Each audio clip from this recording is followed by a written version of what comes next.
question is, in Revelation chapter 13, what is represented by the voice of the dragon?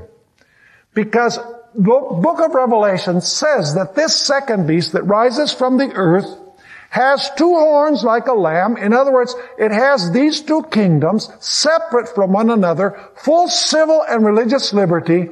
But then this beast begins speaking as a dragon. What does it mean that this beast speaks as a dragon? Well, we need to understand what the dragon represents in the book of Revelation.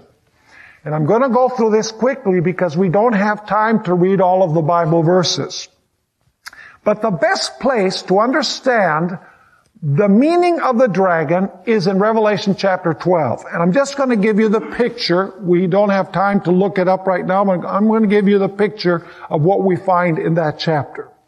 The chapter begins by showing a woman that has a child in her womb, and that child is about to be born. And then a dragon is seen who wants to devour the child as soon as the child is born. Now it becomes very obviously that that child who is going to be born is none other than Jesus Christ. And the dragon is waiting for him to kill him the moment that he's born. Now we need to understand that the dragon has a double meaning in this passage. Of course, we know that the dragon is a symbol of Satan because he's called the ancient serpent, the devil and Satan in Revelation chapter 12. So in the first instance, the dragon represents Satan. But let me ask you, through whom did Satan attempt to kill the child? Was it him personally who did it? No. The Bible tells us that it was through a ruler of the Roman Empire, a ruler called Herod. In other words, Satan did it through the medium of a king, King Herod, who was a king of the Roman Empire. In other words, the dragon represents Satan, but the dragon also represents the civil power through which Satan attempted to kill the child.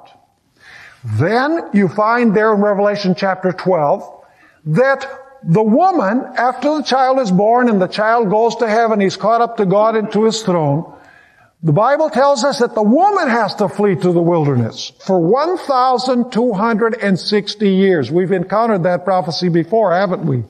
She has to flee for 1,260 years from the presence of the dragon. Interesting. The same dragon that wanted to kill the child is the dragon that wants to destroy the woman or wants to destroy the church. So if at the beginning of Revelation 12 the dragon represents Satan working through Rome, what must be represented by the dragon who wants to persecute and destroy the woman? It must also be Satan working through whom? Through Rome. And we notice that the little horn is the persecuting power during the 1260 years. And of course the little horn represents Satan working through papal Rome.